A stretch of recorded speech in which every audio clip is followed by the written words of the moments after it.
right, so let's get started, and happy to see so many people already joining. So welcome all to this week's PTC Talks, where we are honored by having Anthony Moffa from PTC for a session on connected services, optimizing your service strategy with IoT.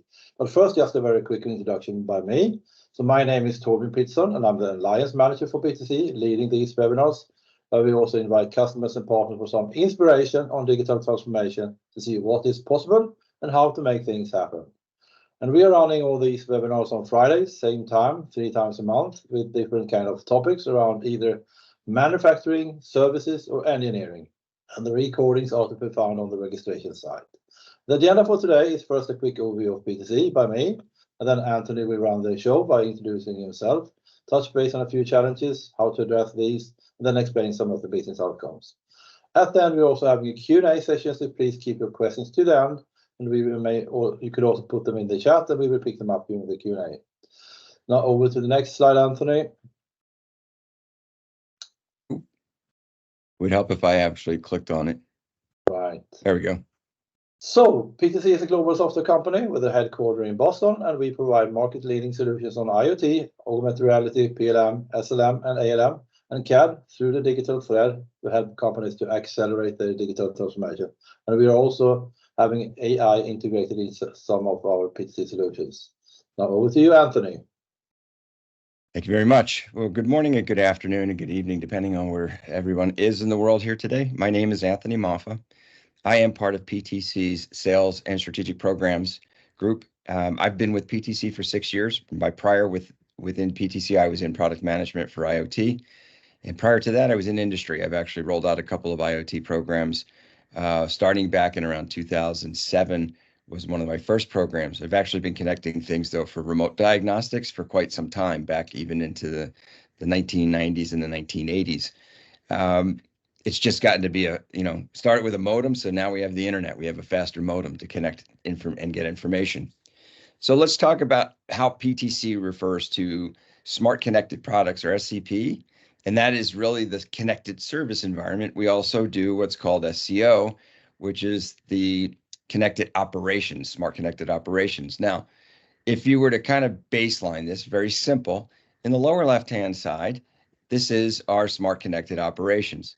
Effectively, we're looking at a series of machines on the same PLC network or SCADA system or historian, and we will use software like Kepware, which is our front end, to take data out of that system and put it into ThingWorx. In a variety of those environments, we typically see an air gap between the operating world and the internet. Now, COVID changed that. A lot of people are starting to connect so that their ThingWorx application may literally be in the cloud. SCP, though, because of its diverse setup, is drastically different, actually.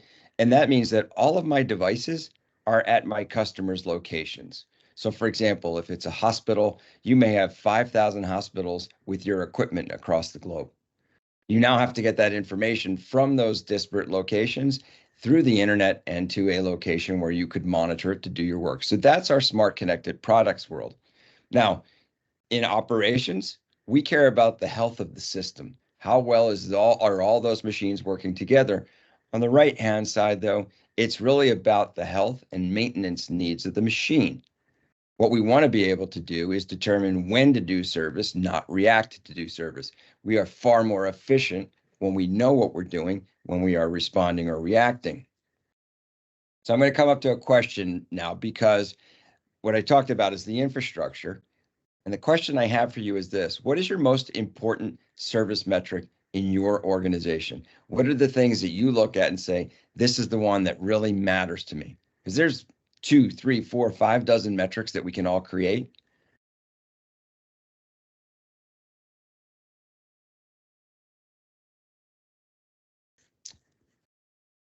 For that, I'm going to go back over to the presentation. And can you guys still see my screen? Because I'm seeing a different setup right now. Okay. So this is a list of metrics that a group of people in a group called the Service Council put together. They have about 150 to 200 service leaders that are in their organization. They get together and they talk about service problems on a regular basis, and they have a summit in September every year in Chicago. And it's an interesting set. I mean, you look at service cost as their top one in 2023. Service revenue is another one. Their first-time fix rates, their workforce productivity, and workforce utilization. So as you go down the list, you know, they're less important, but the majority of them were these top two. And I circled those top two because they're quite interesting. Very often, my revenue, as it goes up in service, it often means that my service costs will go up. Not the cost of delivering service to an individual, but my overall cost of running the business. Because I basically have a ratio of how many things my technician can handle. They can service X number of assets, X number of sites. So in our traditional service model, I call this the first law of service. Service growth will always require a proportional investment in overhead. Then the question now becomes, so how do I work and do this so that I can double my service business without having to double my service overhead, right? I don't want to keep adding people. The intent is, can I do better? Can I do more with the staff that I have? This is particularly an issue today because when we're looking at a generation that's retiring at roughly 10,000 people a day, the baby boomer generation here in the United States is at 10,000 people a day are retiring. The question now becomes, how do I replace those people, right? And how do I get the new people up to speed as quickly? So that's one of our challenges that we're dealing with in service.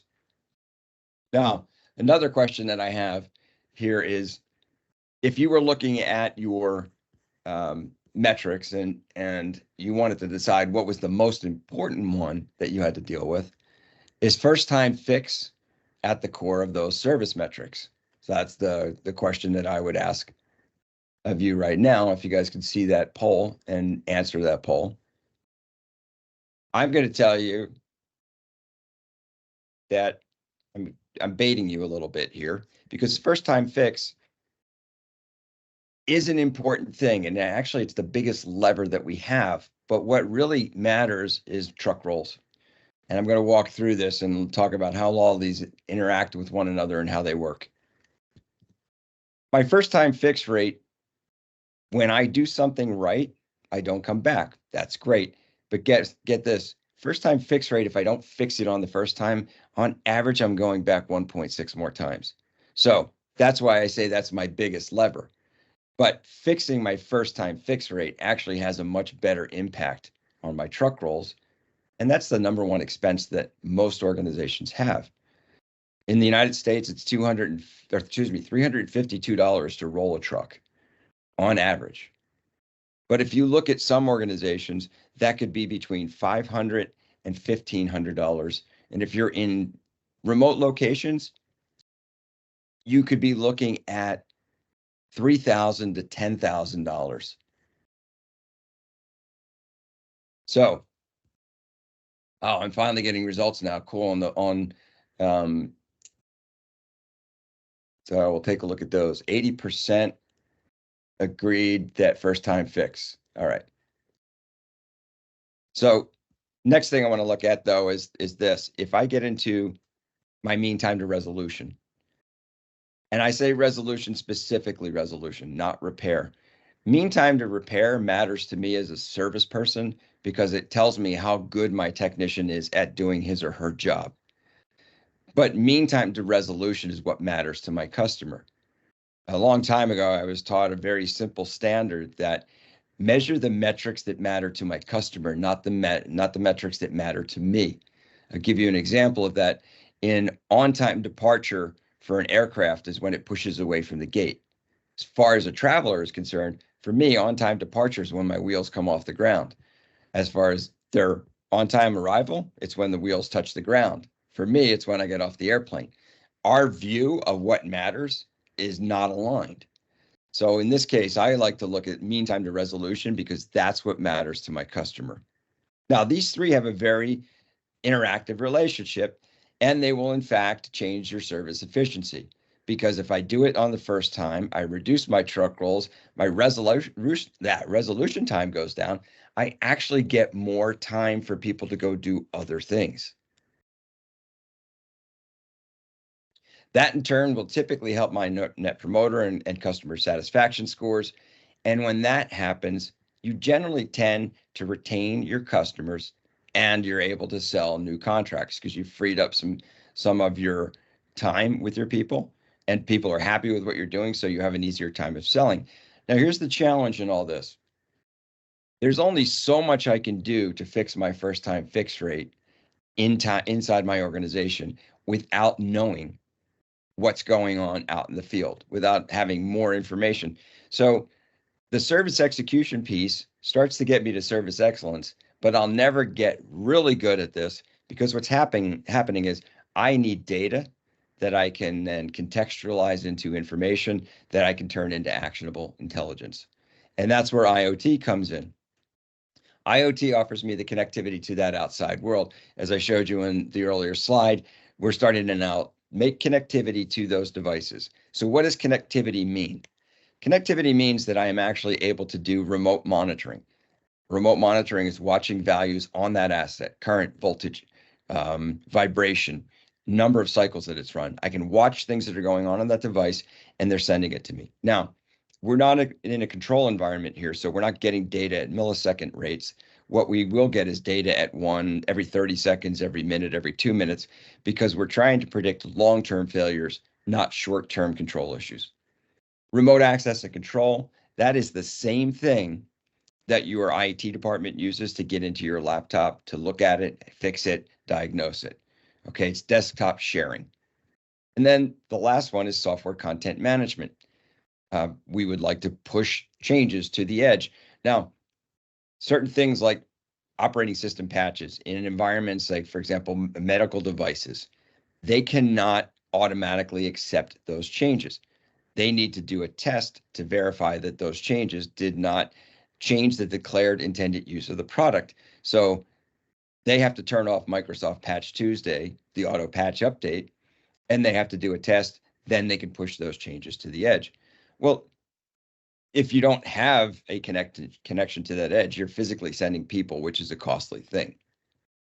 But the remote monitoring, what that allows me to do first and foremost is I can identify failure modes and spare parts identification. Those two things really come into play to help me identify what I need to fix. And the better informed my technician is with documentation, with parts, the more likely my first time fix is going to go up. That has a huge impact on how I do my first time fix. Now, I talk about diagnostics. The richest diagnostics I can get are using the remote monitoring and remote access control. I can look at historical data that's been recorded. I could look at real time what's going on.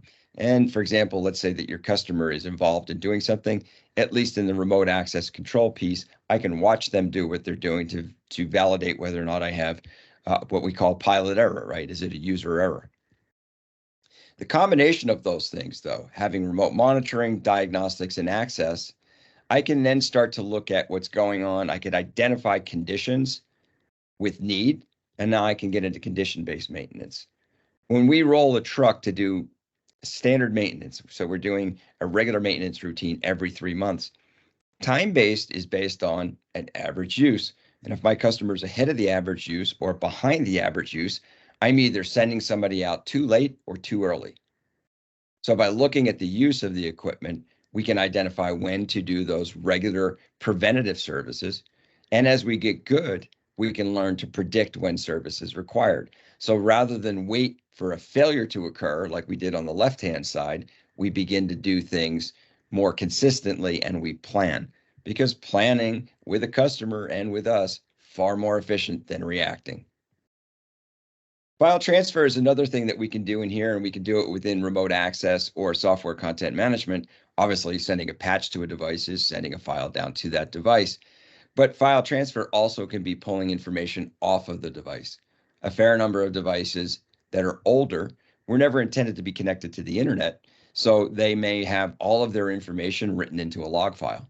So you may not get a ton of remote monitoring capabilities, but in the file transfer piece, you could pull that information out to review it.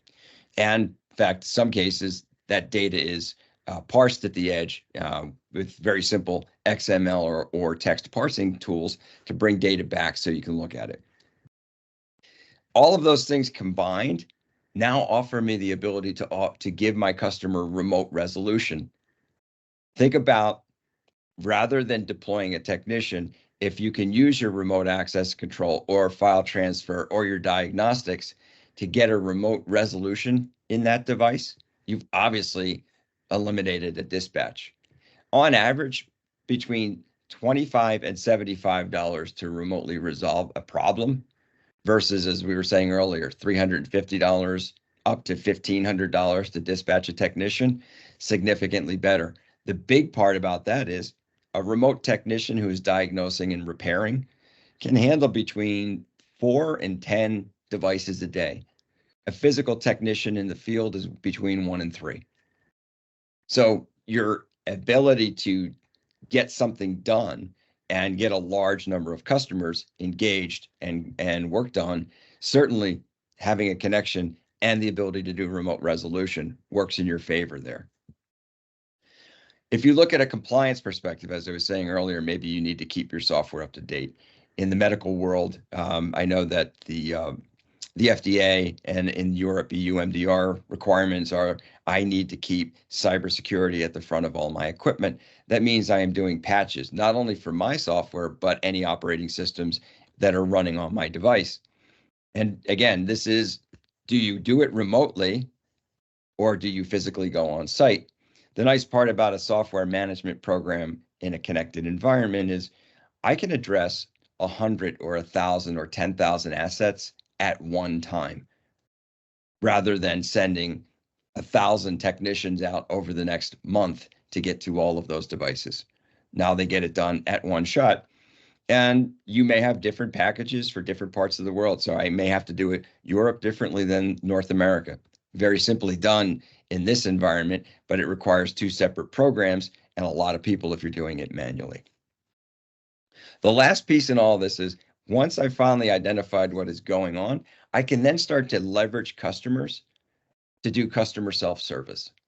Now, there is this move to right to repair that's going on. And I'm not saying that you get your customers to do everything because, first of all, we don't want customers doing certain things, right? There are certain things that are dangerous or that could damage equipment, so they may not be qualified, and I wouldn't necessarily drive them in that direction.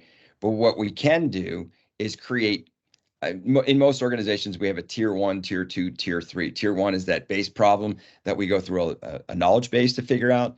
Tier 2 is the knowledge base didn't get me the answer. I need somebody who's going to diagnose a little bit more. And then tier 3 is, it's a really hard problem. Nobody's solved it before, or only a few people know how to do it, so we're going to go to them. But think of customer self-service as tier 0. These are the things that you said, yeah, I'm going to let you do a restart on the equipment. I'm going to let you run a diagnostic feature on the equipment. I'm going to let you change a filter or change a light bulb or something along those lines. Things that we can get customers to do. And you may want to leverage written documentation. And even today now, you can leverage things like augmented reality to drive them through the process. And, you know, for our product, Vuforia, that's an augmented reality product, will actually give you feedback on what your customer's doing, how long it took them to do the job for each step that you asked them to do.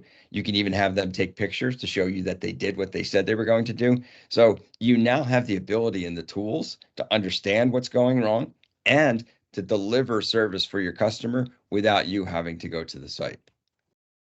So all of that stuff works together. What does it really mean to an organization? Well, we've seen, and these two work together here, we've seen between 13 and 20% improvement in operating margin. So we are making more margin on our service business. That means we're increasing our sales, but we're not increasing our costs, or we're decreasing our costs and keeping our sales at the same. Either way, it depends on who the customer is and what they're trying to achieve. But overall, an 8 to 20% decrease in service costs. And again, these 3 come back to show you these are the main value drivers that they're looking at: the first time fix rate, the mean time to resolution, and the number of dispatches. So what are the things that we typically see being used in that? Well, obviously connectivity, because that's my baseline. But for the most part, it's real-time product monitoring and condition-based services. Those are the core things that we see our customers using all the time. More advanced customers start to get into remote access to control, remote software updates and predictive maintenance, not just preventative, not just reactive, but getting into a predictive, when is the right time to do the maintenance for this piece of equipment at this individual. So what does that do for me? Well, depending on who you are, you could be looking at a mean time to resolution improvement of 20% to up to 83% with the customers that we've worked with to date. That's a pretty wide scale. But again, you think about it this way, 83%, I could go from a person in a van that shows up tomorrow to I did it in an hour. So I went from 24 hours to maybe 2 hours because it took me an hour before I got to it. So I basically went, 1/12 of the time I reduced it by that factor. My increase in first time fix rate from 9 to 83%. Now I'll give you an example of the 83%. In the average is really about 72%. But I'll tell you, that's a weird average, and for one reason. A lot of people consider that no problem found as a first-time fix. I dispatch somebody to the site, and in one of my old programs, 10% of the time we were first-time fix counting, and it was no problem found. Well, the problem with no problem found is we're going to come back because it was an intermittent issue that we had no idea how to look for. First time fix definition says you fixed it and you don't go back for 30 days. And what we found with those no problem founds was we were going back within a month. So we immediately pulled those out. So our 72% dropped down to 62%. That was our real first time fix rate. But if you were to go from, say, a 62% or a 52%, which is kind of average, by the way, 52% is about average. If you went from 52% to 95%, that's 43 percentage points increase. That's actually an 83% improvement in your first time fix. So that's how those numbers are achievable. And then the reduced truck rolls, 17 to 90%. We have customers who are in the range of 30 to 40% of their daily problems are solved remotely. They are not sending someone out. Prior to IoT, and they're an advanced company. They've been doing this for 15 years. But prior to deploying IoT, everything was a truck roll for them, everything. So that's a huge savings to their bottom line and the way they operate their business. All right. One of the things I didn't talk about, but I'll mention it very quickly here, is what are your problems that you have, right, in your business? And you want to know what those problems are and Pareto those out before you say, I'm going to do IoT, because you want to make sure you can diagnose and repair those things. Right? You need to think about that. So if we've built the business case, we figured out what we need, right? We can solve our problems remotely. We're going to do IoT, and we've chosen our technology. Question I have for you now is true or false? We're done once we've selected our technology to use, right? My technology is my solution. I just need to turn it on. True or false?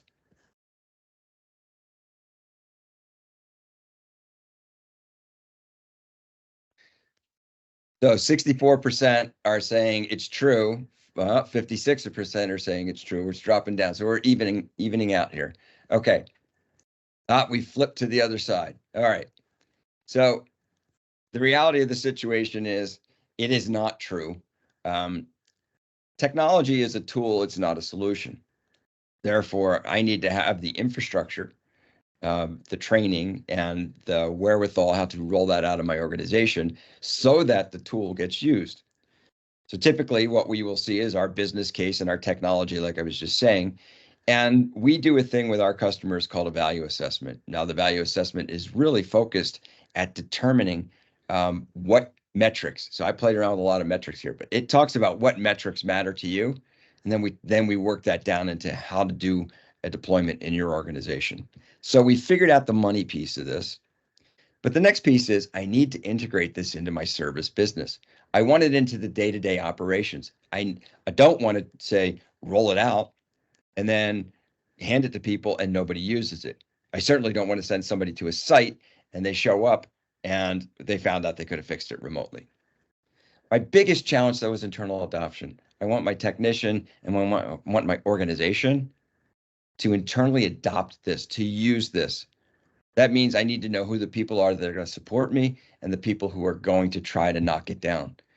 And it's amazing, but in a company, that is what you will run up against. So you need to find the people that will support you and work to figure out who's going to not support it and get around, not, I don't want to say get around it, but get them onto your side. And the last piece is a rollout plan. The rollout plan is really about deciding the best place, the best people, the best time to do things to mitigate your chance of failure. And you don't want to just blow it out at one time, say it's going to go everywhere at one time. If you take take a page out of the retail businesses, they do what's called a soft open. Restaurants do the same thing. They bring a small group of clientele in and they test all their systems before they go live. It's a great way to do it. Think of your rollout plan as your ability to do a soft open, test the process, and then go to a broader organization. Now, what I typically see with all of our customers is we are involved in the first two. Like I said, we do our value assessment. We help you choose the right technology. Then we have partners who get into the service integration piece of it. But very often it comes down to the customer doing the internal adoption and the rollout plan. So it's important that that part of the program really be thought about in detail.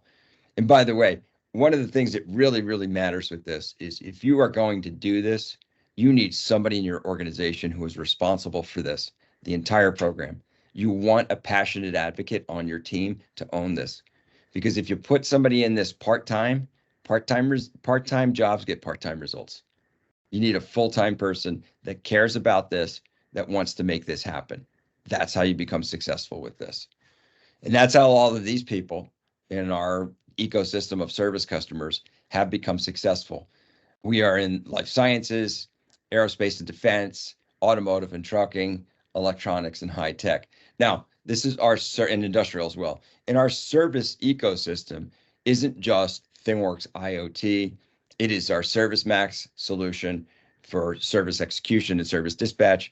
It is our Servigistics product for spare parts and our Arbortext for documentation, as well as our Vuforia for visual documentation on how to do things. So all of those things working together to do this. So questions and answers. I think we can open up the line. Right. Thanks a lot, Anthony, for sharing a lot of interesting stuff here. So as you said, let's open up for questions. And I can see that we have a few questions already in the chat. One from Vesa. Have you also studied how much human factors influence on service excellence? Well, it's a good question. A lot of organizations, and here's the challenge with this, human factors on service excellence. Lufthansa did a study years ago. They were trying to figure out what their problem was with their luggage, right? Every airline has the lost luggage problem. Lufthansa found in their world that they needed luggage handlers who had a sense of service. They had to have that mentality that they were there to serve as opposed to throw a bag around. And so they changed their hiring process and started to pick people with a service mentality. And that started to clean up their actual lost luggage problem and damaged luggage. So it is true that you need to understand what your people are doing and what drives them, and you put the right people into those roles. Now, the challenge for you in this IoT space is we don't have sensors on our technicians. So we're not monitoring the technicians, but we can see, for example, with our Vuforia product and other products, how well they are getting along with some of the service exercises, and are they following the processes correctly, and so on.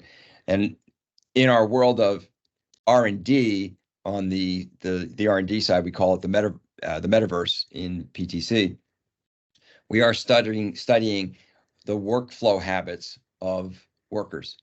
So we are literally using cameras to see how they do their job, and are they doing it efficiently and effectively and not hurting themselves. So I think some of that's going to come in later in life, but it is absolutely key.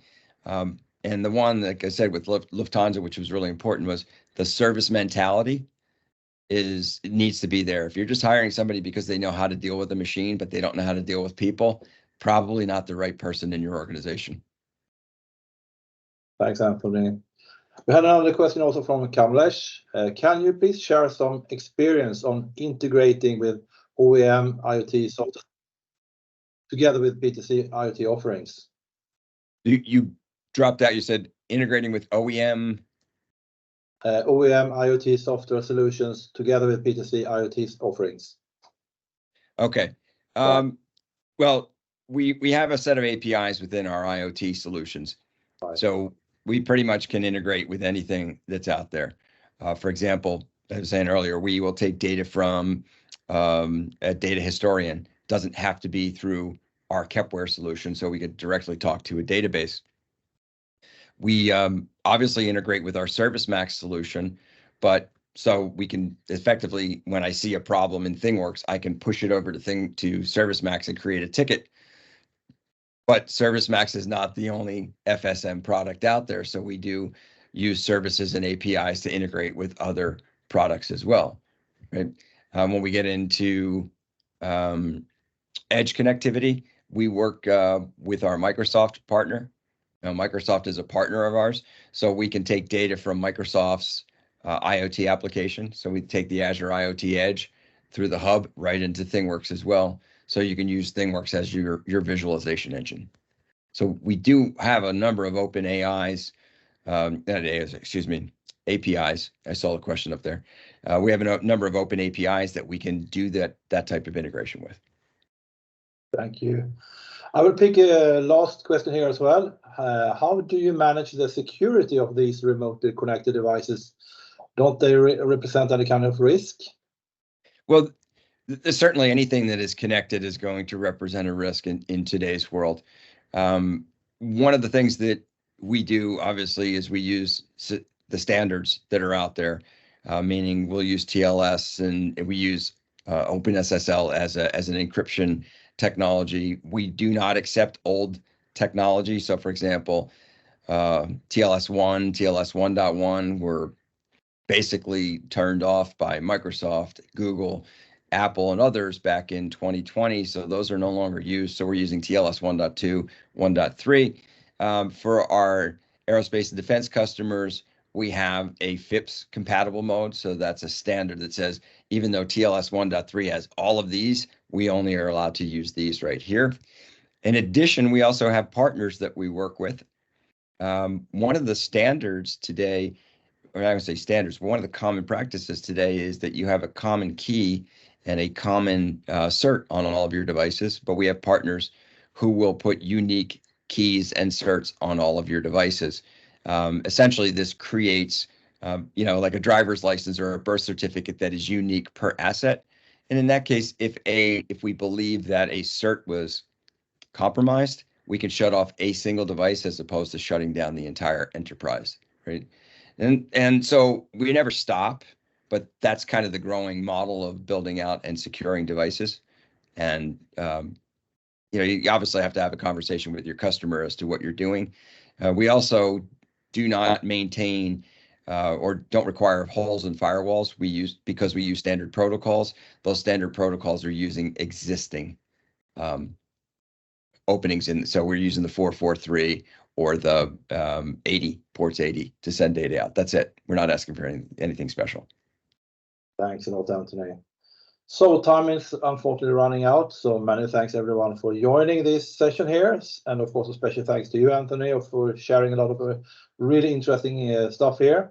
So with that, I hope to see you back at the PTC Talks already next week on the 23rd of February for a session about Energy Advisor for Manufacturing, powered by ThingWorx, by Transition Technologies. So stay tuned for that and have a wonderful weekend. And hopefully, Anthony, if you might have some time, just to go through the chat with some additional questions from the audience here as well. Sure. Yeah. And for those of you, anyone who wanted to contact me, that is my contact information. You can scan the QR code and you'll get my details, and makes it easier that way. So it's a digital world now. It'd be pretty bad if I showed you a written card, right? Fantastic. Thank you, everyone. All right. Bye so far.